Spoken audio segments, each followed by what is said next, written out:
Hey everybody, Unstable Gamer here, and what we're going to be talking about today is Artifact. If you're not familiar with Artifact, it is a card game based off the Dota universe. And those of you who are familiar with Dota and Dota 2, you will find a lot of familiarity here, and I'm sure that you've probably been wondering what the game's all about. If you haven't seen the streams that have been going on this weekend from PaxWest, I do have a very raw video here, and I will apologize now for the shakiness of the camera. But I do have a raw video here of the game that I played at PAX. I was lucky enough to get in line, and it was a 3-hour wait, but I will tell you, it was worth it. I came away with some nice stuff, a nice swag bag, as well as a couple beta keys. So before we get into talking about the game here, if you want to stay up to date with what's going on with Artifact, once the beta starts in October, I'll start creating more content around this, and I'll start doing weekly streams. So if you want to be notified of when when those videos come out, then make sure to hit that subscribe button and click the bell. And this is Artifact. Now, when I sat down and played the game, some things that were very different right off the bat is you have 3 lanes instead of your typical one like you would find in Hearthstone or in Magic. Recently, I've been playing a game called Elder Scrolls Legends, and that introduced 2 separate lanes. In this particular game, we have 3 lanes similar to Dota. You have your top, your middle, and your bottom. And here you got your left, your center, and your right. Before I get into going over kind of my thoughts around it, about the game and my experience, there was an interview recently held over the weekend with Richard Garfield. Now, Richard Garfield is the creator of Magic, and this game here is a collaboration between Richard Garfield and Valve, which was really cool to get somebody of that caliber to take a look and design this game from the ground up, right? So he was recently asked, what is the new player, someone new to Dota, or someone who's previously played card games, what is it important for them to know? What should they expect? And let me go ahead and show that clip from the interview here, and I'll let him tell you with his own words. 2 more questions for you, and I'll let you out of here. So we've been talking a lot about Magic and other card games. A lot of the audience that we see here so far are Dota fans coming up, and they're very interested. And we're getting other card game fans as well. I'm very knowledgeable on the Dota aspect of joining this game. It's the first card game I've ever played. No offense, I apologize. But what should guys that play other card games know before heading into Artifact? What's like the biggest thing that they got to wrap their heads around? I would say the first piece of advice I give to somebody coming to this from other card games is that they can't really think of it as a card game they're used to, in that the complexity of the game, the strategic state is much broader than they're used to. Huh. So I usually tell them to think of it as like a MOBA or a real-time strategy game, but set on cards. Like in a real-time strategy game or a MOBA, you have to keep track of an immense amount of stuff, and you've got a lot of time pressure. This does it. You know, this is closer to that than it is a card game. All right, very cool. All right. So that's what Richard Garfield had to say about Artifact, and I couldn't agree more. The game introduces a lot of different mechanics, the 3 different lanes being the most different amongst all the different card games that I've played. Just as an example, so when you're playing through the game, you're going to play through the left, center, and right lanes. If you're playing in that left lane, you need to keep track of what's going on in your center and your right lanes, because you could pull a card that you might want to play in the center or the right lane that might not fit too well in this one. So like this one here, for instance, it modifies your attack by 1 before the action phase. So since we're already in the action phase here, it wouldn't make sense for me to play it in this lane right here. I might want to move that over and play this card here into the center lane or the right lane, because then when it moves to that lane, it's gonna add that +1 attack, and then you're gonna gain the benefit of it. If I played it in this lane here, I wouldn't get the benefit of it until the next time that I'm in that left lane. And then once you're done, after your attack phase, you're going to move into the center lane. You're going to play your cards. You're going to look at your strats, and then you're going to move on to the right lane. Once you're done with that right lane, then you're going to have a shopping phase. So we'll wait just a second here for me to get to that shopping phase. But once we're done and the shopping comes up, so you got your goal down there in the bottom right hand corner of the screen. It looks like I only have one gold down there. So when shopping comes up, I'm not going to purchase anything because there's really nothing that I want. But once round one's done, here's the shopping phase. You got your left, middle, and your right. So your left that's the secret shop, and from my understanding, that's a preset number of cards or type of cards that you do not have in your deck, but it takes from the whole game. And then the middle lane is cards that you currently have in your deck, and then that right lane is consumables like heals and things like that. And then you just work through the different mechanics. Now, another cool thing here, so you have two types of cards, right? You have your heroes and you have your creeps. So, and your heroes on the top part of the card, if you see my hero right there, on the top part of the card, you'll see 3 different slots. You have weapons, you have armor, and you have health. And you use those items that you get from the shop to build up your hero. Now, the cool thing is yes, your hero can die, but you're going to be able to redeploy your hero later on. Some heroes you're able to redeploy sooner than others. But being able to redeploy the hero is awesome. Plus, any equipment that you put on that hero is going to stay on that hero till the end of the game. It doesn't matter if he dies. You're not going to lose that equipment. Nothing. Now, you can change the equipment up, but that hero is going to keep that equipment throughout the duration of the game, which is pretty cool. That's something new. Also, in each lanes, you have your towers. It's similar to Dota. The goal is to take out the person's tower. You also have ancients in here. If you do take out the ancient, boom, you win the game. Similar to Dota, if you take out 2 of the 3 towers, then you win. So that's pretty cool. If you take a look at the bottom there on mine, you have my 4/4, and then you have the 40. So the 40 is the tower health, and my 4/4, that's what I currently have for my mana, to use on the card. So this card right here that I just used 4, right? So I have 0 mana out of a total of 4. And each lane has their own mana. So even though I used all 4 in the center lane, I still have 4 in the right lane. And that got a little shaky. Apologize there. So, and you just continue to work through the game. And if you don't have anything to play, you can go ahead and pass. The cards and everything that you have in this game are very cool. They have a lot of different mechanics. They can be played a lot of different ways. And if you didn't know, if it's a red X, all that is telling you is during the combat phase, those guys are going to die.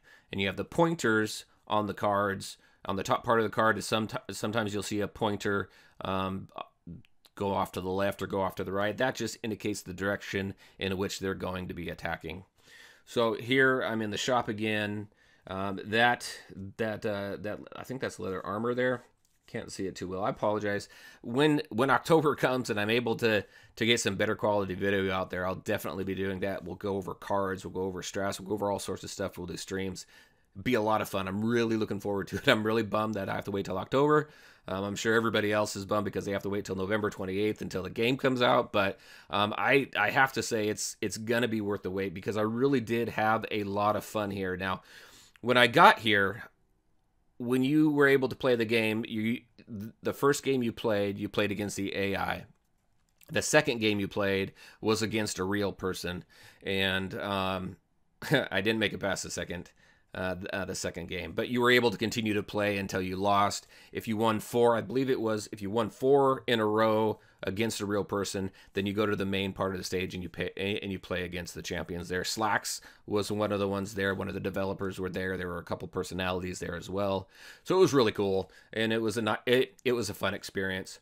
Once I was done with this, then I got a nice swag bag that has a couple pieces of art. I got some pins, a lanyard, and obviously the most important part to me, although the other stuff is cool along with the shirt, is the beta codes. So again, super excited for that. We're going to take a quick break here, and we're going to go back to that interview with Richard Garfield because I thought it was pretty cool. Because there's such cool cards in here, Slacks had asked during the interview what Richard Garfield's favorite card is in Artifact, or that he ever created, right? And this is what he said. Okay, so you don't have to answer this one. Very personal question here. But out of all the things that you've ever designed, what is your favorite singular card? What is the one that you're like, I'm proud of that boy. I'm happy that he made it. You don't have to.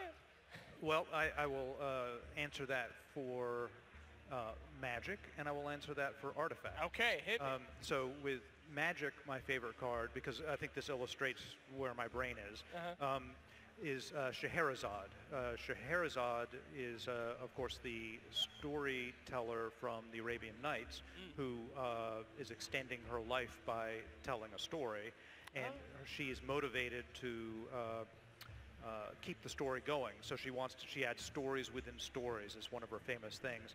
And so the card makes it so that you interrupt the game and you start playing a sub-game. And I love the sort of meta quality to that. And so that's my favorite Magic card. I thought you said you weren't a lore guy. That was absolutely lore. I love how game mechanics interact with story. Okay. So that's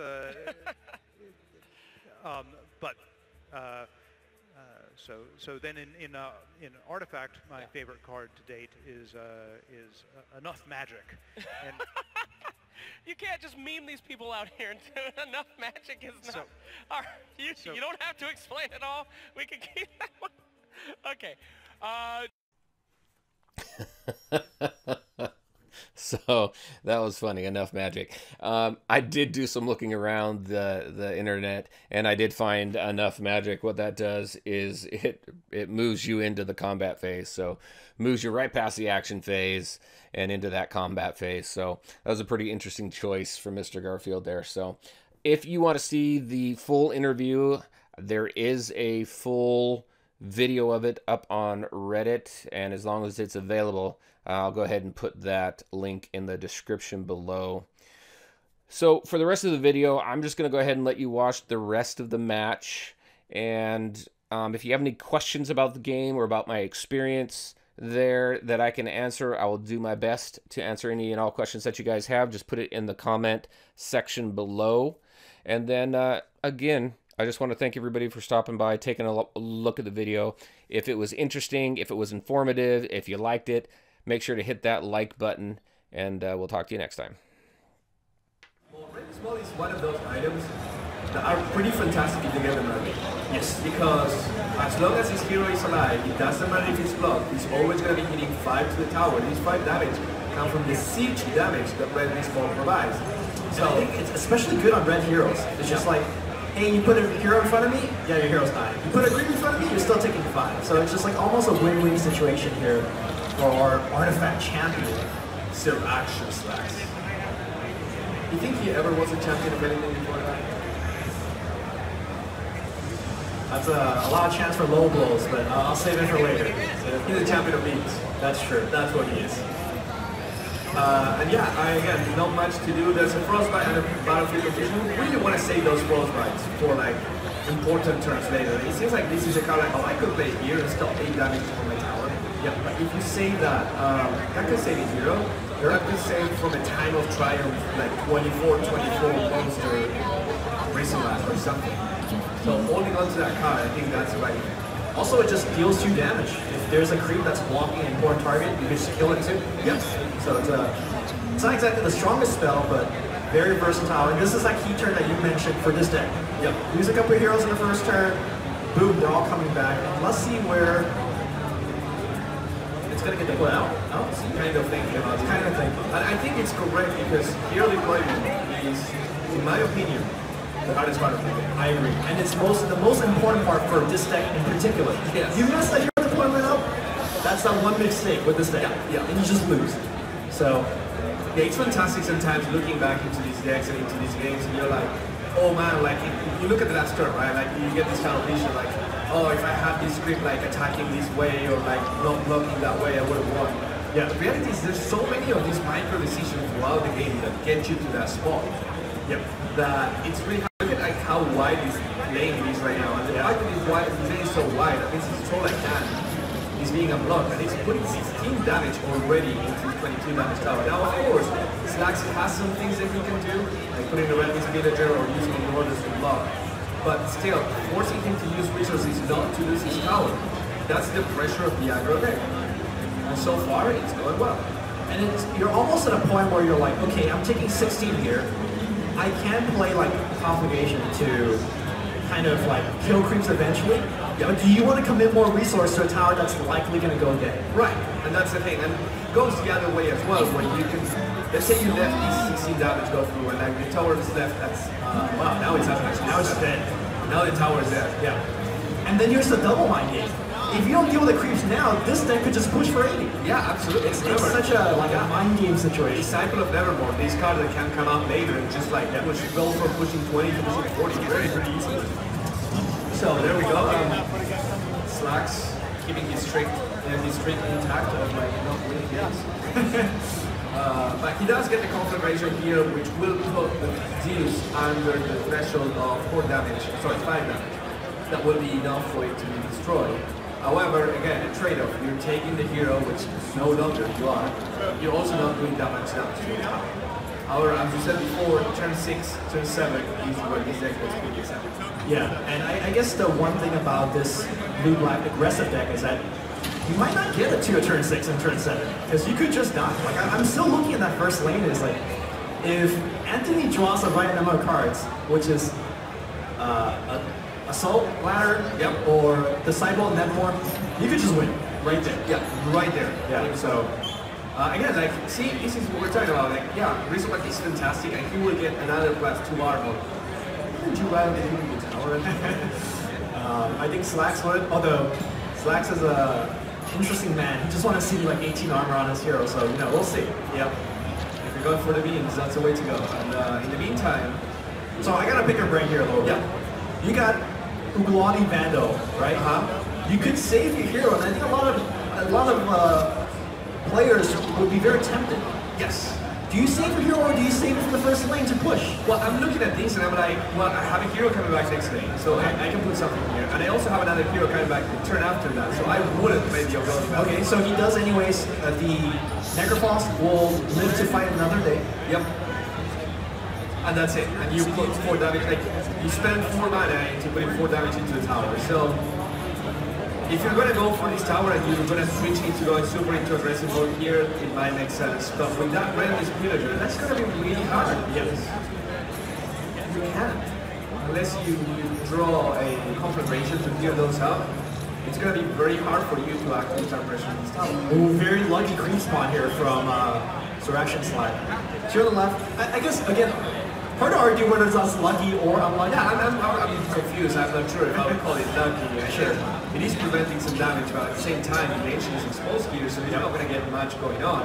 On the other hand, I think this is good placement, right? Because now it guarantees that all the Redman's villagers will be blocked, not hitting the tower. Sure. And they need to hit the tower and survive in order for them to replicate. So that kind of puts a stop into that pressure from the Redman's villagers. Well, we are getting to a point where here comes the fireworks of Surrection Slack's deck. There's a 4-charge Eclipse, but again, do you want to use Eclipse here to... Absolutely. Well, yeah, I think this is a really bad base to play right now. I agree. I mean, these two creeps, the 4/4 and the 2/4, can potentially soak up 2 charges of Eclipse. Hey everybody, had to pop in here. Look at this card coming up. The animations coming up on this. Look at this. This is just really, really cool. Now, I can't remember the name of this card, but if you do click on the top right of the screen, you'll see that down arrow up underneath that guy's name there that's highlighted. You click on that, you'll be able to see what the last card was played, but that was a pretty cool card. And unfortunately, I lose my tower here, but I had to pop in right there really quick and comment on that because that was pretty cool. Putting it into the range of potentially being destroyed by Steam Cannon would count. Yeah, I like that because Anthony keeps his option open. He's still kind of threatening the first lane. It's like, yo, you lost a tower here already, but I'm always going to put that fear into you. Yeah. If you don't put enough resources, I will just take your throne. Beautiful swap, reacting in the static field to kill that 1 health minion. clearing the road, hasn't have to spend anything, and also gets the Echo Salami. And the Echo Salami might be good in this lane, or like any of these lanes that can go out of control. That's kind of dreadful for the aggro deck. I agree. So, Distraction Slugs now finding the answers in his hands. Just needs to make sure that he doesn't jump the gun, because sometimes you're tempted to get like that 4 or 5 crate Echo Slam, and then suddenly 2-dimensional portals later, and cycles never more, and you're taking 40 and you lose even next turn, right? Because champions are playing with it. I'm watching Anthony right now. I think he's thinking about raising a shot. Does he want to shoot down the creep that's in front of Necrofalls and get in some damage? Or does he want to shoot down Luna on the first lane? You talked about the importance of having that blue hero to play that Echo Slam. It's really tempting. This is a very deciding moment in the game. Where will Anthony put the aggression? And once he makes that decision, he needs to follow through. Absolutely. You can't half commit. Yeah. No half commit, full commit. Yeah. And Or then is like, raising shotgun. this team cannon that is coming online next turn is going to help a lot, and he chooses to pass. That's actually interesting as well, because if you think that Distraction Slugs is going to do something, you might as well just wait and see. Instead, nothing. Yeah, he goes for the bluff and just gets into this again state of half commitment, where nothing is accomplished, but the grazing shot is still there. So. And that's gonna do it for me. He's gonna attack. Boom! I lose my tower, and that's the end of my game. That's the end of my experience there in PAX. So I hope you guys enjoyed the video. Thank you for stopping by. Again, if you liked the video, if it was informative, hit that like button, and we'll talk to you next time. Awesome, man. How was it? Jump.